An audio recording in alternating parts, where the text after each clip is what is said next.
What's up, guys? Today I'll be talking about the NFL Week 1, and I'll be predicting every single matchup.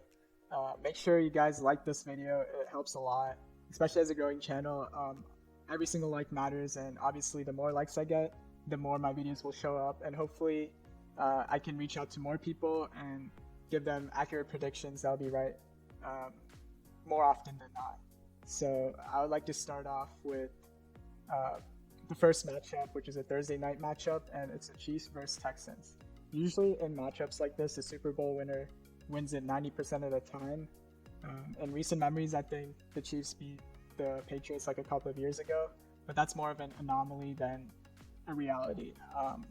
I think the Chiefs are just going to outscore the Texans. Both teams are going to be offensive firecrackers. It's going to be a shootout. The Chiefs just have more weapons. They have Tyreek Hill, they have Travis Kelce, they have Clyde Edwards-Helaire, and the Texans, don't get me wrong, they have plenty of weapons too. I mean, they have Brandon Cooks, they have Kenny Stills, who's kind of decent, and they have Will Fuller, who's been kind of like their low-key X factor for recent years. I just think the Chiefs just have better weapons. They stack up better against the Texans. They're gonna win this game. Next up, it's the Panthers versus the Raiders, and this game is gonna be one in the trenches, and I think the Raiders just have a better offensive line. They're going to dominate in the run game. And I really like Josh Jacobs. He's one of the best young running backs in this league. And I just think the Raiders are just going to ground and pound their way through victory. And the Panthers are still rebuilding. I think they're just not going to be explosive offensively. I mean, they have Christian McCaffrey, but I mean, last year they also had Christian McCaffrey, and it wasn't like the offense was scoring like 30 points a game or anything. I think the Raiders are just going to be better. They're going to bully the Panthers. And even defensively too, they've kind of gotten better, and I think they're going to be able to slow down the Panthers' offense a little bit, especially with their linebackers that they've gotten this offseason. Next up, it's the Seahawks versus the Falcons, and this is an interesting game because I think the Falcons match up really well against the Seahawks, but I really hate to bet against Russell Wilson. If I don't have to, then I won't, and I think the Seahawks again. I think they're just going to outscore the Falcons, and both of these teams, again, have pretty good offenses. Their defenses are a little bit suspect. I still think that the Seahawks just have a better quarterback. They have, the 1-2 punch with DK Metcalf and Tyler Lockett, and the Falcons have their own 1-2 punch with Julio Jones and Calvin Ridley, and they even got Hayden Hurst this offseason. I just think that the Falcons' defense isn't that good. At least the Seahawks' defense can be coached up and kind of limit the Falcons' offense a little bit. So it's going to be interesting to see this game, but I'm going to have to bet on Russell Wilson in this game. Next up, the Bills versus the Jets. And I got to say that both offenses are pretty even. For the Jets, you got Sam Darnold, and you got two young weapons in Brashad Perryman and the dude that they got from the draft. I think his name is Denzel Mims. He's pretty solid, but again, he's never played snap in the NFL, so it's very improbable to see him just come out gangbusting in this game. The Bills have Stephon Diggs and Josh Allen. I guess he's another young quarterback kind of in the same league as Sam Darnold. And I would just say, their offenses are so even. But I think the Bills just have a better defense. And I think as a result, they're going to be able to limit the Jets' offense. And again, they're also better coached in general. So I just got to pick the Bills in this matchup. I mean, it's very close. They're division rivals, but it also doesn't hurt that the Bills have home field advantage here. So I'm picking the Bills for this game. Next up, the Washington football team is hosting the Philadelphia Eagles. And this game is going to be close for 3 quarters. I bet you, maybe even in the 3rd quarter, the Washington football team might be leading against the Eagles. And even with all the injuries that the Eagles have, I still think their offense is still pretty dang good. The Washington football team is rebuilding clearly here. It's no secret to anyone in the NFL. I'm a believer in Dwayne Haskins. I just don't think he's going to go out there and throw 30 touchdowns this season, nor is he going to light up the scoreboard against the Eagles. I think Carson Wentz is going to make the difference in this matchup and come back in the 4th quarter and beat the Washington football team, and the Eagles are going to win this match. Next up, the Jacksonville Jaguars versus the Indianapolis Colts. And despite the fact that the Jaguars pretty much shipped out everyone from their team that's kind of good, I still think the players that are remaining in the Jacksonville Jaguars right now are pretty good competitors. They're young, they want to win, and I think they're going to have enough fight in order to keep up with the Colts. The Colts have a top 10 roster in this league, or a top 12 roster, depending on how you spin it. But I just don't like Philip Rivers in this matchup. I think he can't really utilize his weapons to his fullest because he doesn't have the arm that he used to. You can look back at all the games that the Chargers have played against the Chiefs where Philip Rivers was just not able to hit the deep ball consistently. And even all of last season, I just think that Philip Rivers was struggling a bit with the deep ball. And with all the weapons that the Colts have, it makes sense for a quarterback to have a deep ball in order to utilize all the weapons properly. I'm talking about guys like T.Y. Hilton on their offense. They still have a good run game, though, which is kind of interesting. I think they can always ground and pound against the Jaguars. I just think that this game's going to be very close. Again, it's a divisional game. And I just think that the Jacksonville Jaguars are just going to be more competitive this game. I know it's shocking to say that, but their roster is not good, and I don't expect too many wins besides this one. But just for this week, I'm picking the Jaguars. There you go. Next up, the Lions versus the Bears. And this is just a game where, the Lions just have a better quarterback and they have a better offense. The Bears have the better defense. Now you got to pick your poison here. Is the better offense going to win or the better defense? And I would side with the better offense here with the Lions because they picked up Adrian Peterson. He's probably not going to have a big role this season, this game in general. But you got Matt Stafford back fully healthy. You got a ton of receivers, Kenny Golladay, Marvin Jones. You just got a ton of weapons, and all the Bears have is Allen Robinson. Mitch Trubisky, until he shows me or proves me that he's a good quarterback, I'm not going to bet on him to do anything this game other than turn the ball over. And again, it's not like the Lions have a terrible defense, and I still think that they can limit the points from the Bears, and they can just outscore them just from Matthew Stafford's good play here. It's going to be interesting, though, and it's another divisional matchup. It can go either way, but I just think the Lions just have a better offense, have a better even identity, to be honest, because at least the Lions, they're trying to copy the Patriots, so you're kind of having that Patriots mold team here. But the Bears, I feel like, are lacking in identity this season. They have an offensive-minded coach, yet their defense is their strength, and it's still an aging defense. It's not the same defense that they had in 2018. So I just think that the Lions are just a better football team coming out week one. Maybe Mitch Trubisky improves as the season goes on. I don't see that for week one, though. Next up, the Patriots versus the Dolphins. And it's another close divisional matchup. And to be honest, there's not much separating the Dolphins from the Patriots. Sorry about that, my mic cut out. But what I was saying was the Patriots and the Dolphins, there's not much separating them in this division. As division rivals, I think talent-wise, they're very equal. But I think the Patriots just have they have a better coaching staff. They have the better quarterback here in Cam Newton. And even though Cam Newton has had so many injuries over the years, he doesn't have to throw more than 20 yards to win against the Dolphins. I mean, Tom Brady was throwing a lot of short to intermediate passes, and he was able to smoke the Dolphins. It's not like the Dolphins improved that much. At least this year, they're still rebuilding, and they still have a ways to go before they start competing for a playoff spot. The Patriots, on the other hand, they might not have the best roster, but they definitely have superior coaching to many teams in the NFL. I just think the Patriots are going to pull this off week one. The next match, Packers versus Vikings. And I'm shocked that, the Vikings are favored in this match. I know that the Vikings have a better offense, possibly, than the Packers. But week one, usually, the Vikings are throwing out Kirk Cousins again. And usually Kirk Cousins doesn't play well week one. I know this as a football team fan. And I think it might take him a little bit before he starts really kicking in the gears and operating this offense the way it should be. And again, Dalvin Cook, I think he's held out. I'm not too sure there, but I just think that Dalvin Cook, again, will probably take a little bit of time before he starts kicking into gear. The Packers, on the other hand, they haven't added too many pieces that are noteworthy during the offseason. But I just think that, Aaron Rodgers is he's their X factor. Then they have a really good running game, and they haven't added any receivers, but they definitely added help for the running backs. They're going to be a run-first team. I just think in this matchup, the Packers are going to be able to bully the defensive linemen, the linebackers of the Vikings.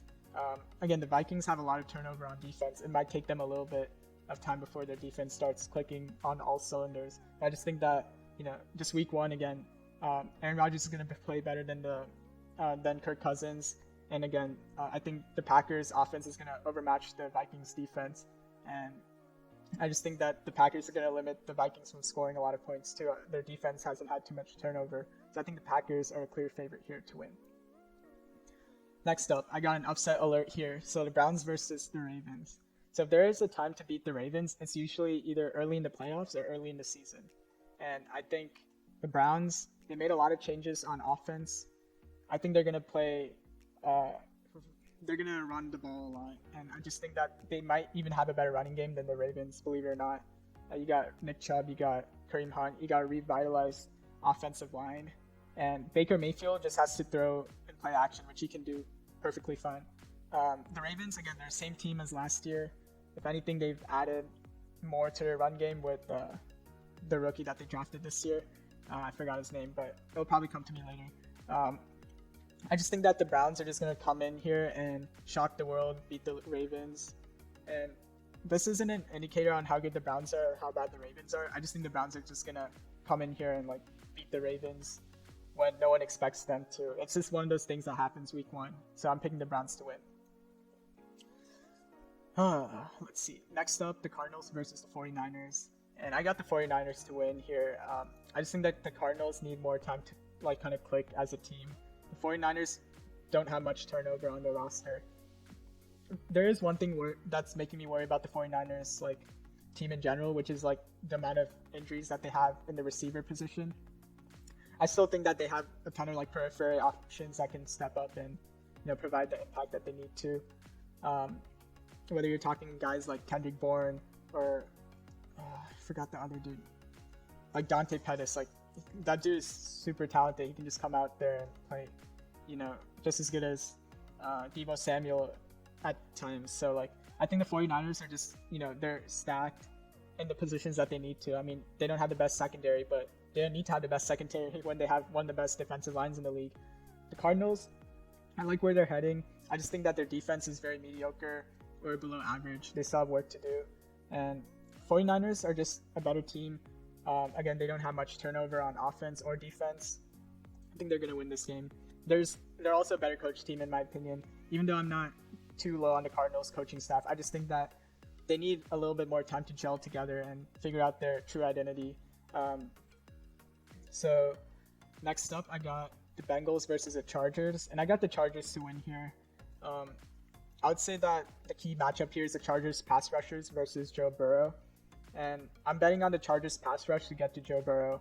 And Joe Burrow, I mean, he could have started off against the Jets probably, and he would have destroyed the Jets. But it kind of sucks that he started off with the Chargers where, their secondary is still pretty good without Dervin James. Their pass rush is elite. And I just think that Joe Burrow is going to make a couple of mistakes this game. But, it's a learning lesson for Joe Burrow. Not every quarterback has to come in here and throw for touchdowns in order to be hailed as the next coming of Tom Brady or Aaron Rodgers or anything like that. Different quarterbacks learn at different rates. I just kind of see Joe Burrow taking a little bit of time initially, only because, again, the Bengals don't have the best offensive line either. It's going to be hard on Joe Burrow to run around, make plays, improvise, etc. It's going to take time for him. At least a couple of games, especially with that preseason. The Chargers, I mean, except for the quarterback position, their roster is pretty much the same. So I just like the Chargers. They don't have as much turnover again. And that's a common key throughout this entire video. I mean, the Browns are the only team that I picked who have had a lot of turnover, but I still think that the Browns are just gonna come out here and surprise everyone. That's just a hunch for me. Speaking of a team that has had a lot of turnover, Buccaneers are going against the Saints, and I'm picking the Buccaneers to win here. And I think this game's going to be a shootout, but I think what's going to make the difference here are two things. One is Tom Brady. I think Tom Brady's going to outscore Drew Brees in this matchup, and it's going to be a shootout. I'm not even joking. If you guys are looking to bet the over in this game, do it, because you'll thank me later. But I think what's going to elevate the Buccaneers over the Saints is, one, Tom Brady, and two, I think their pass rush is better than the Saints. They're going to get the Drew Brees a couple of times and, get a 3-and-out at the most crucial time and just outscore the Saints in general.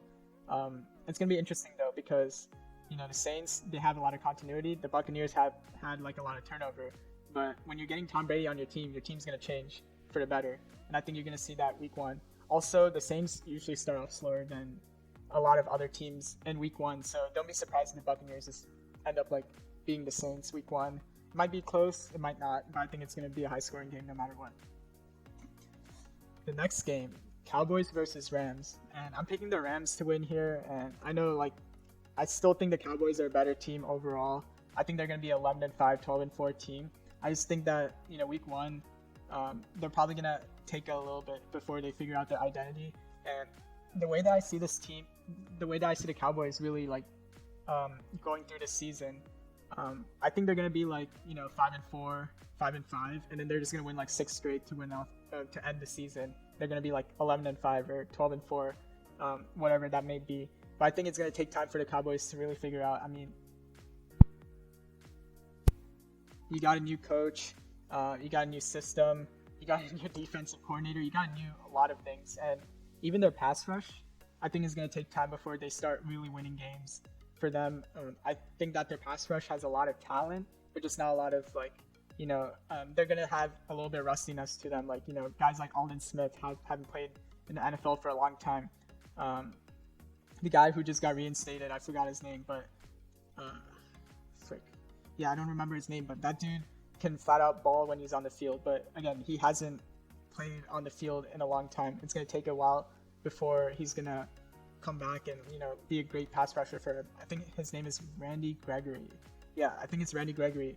This dude hasn't played that many snaps in the last couple of years. It's going to take time for him to come back and play at full strength. But I think the Rams just have better continuity here. I think, their defense, again, Jalen Ramsey got an extension. Aaron Donald's still a great defensive lineman. And the Rams can still outscore, don't get me wrong here.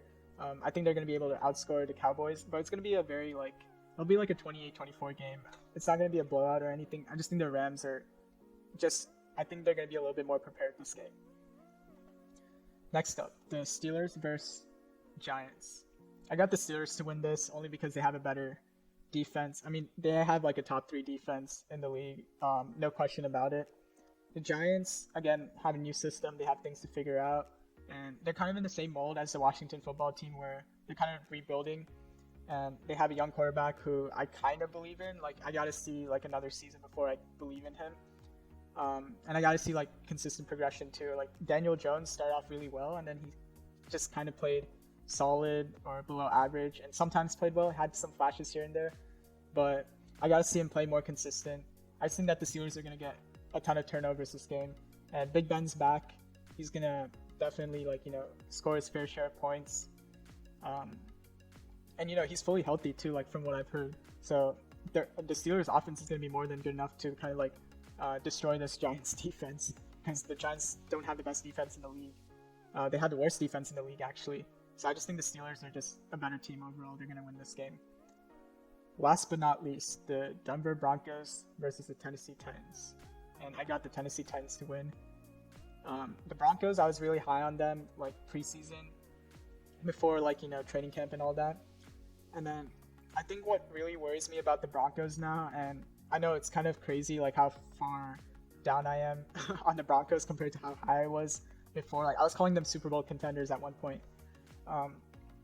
The reason why I don't believe in the Broncos as much anymore is because, one, we haven't seen much from Drew Lock, and that's a valid argument.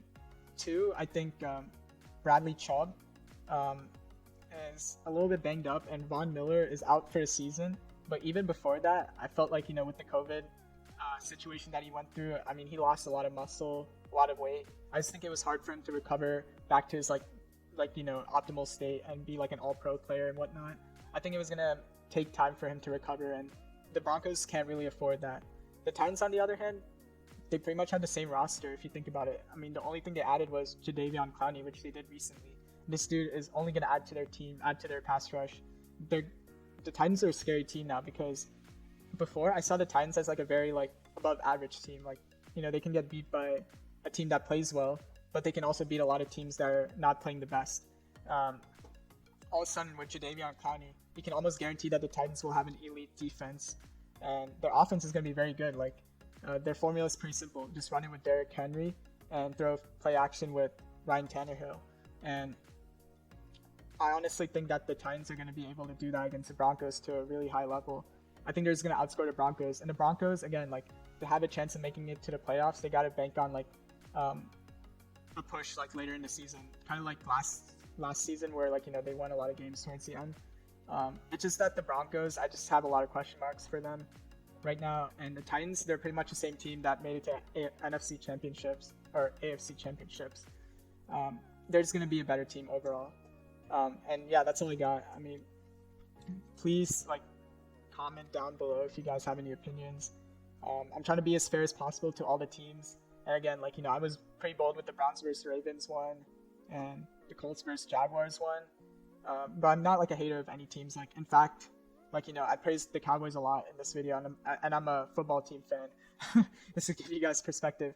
So hopefully you guys enjoyed the video. Please like the video again. It means a lot if you guys do. It helps me promote my channel and reach out to more people so they know the accurate prediction of what's going to happen this week. And that's all I got to say. Peace.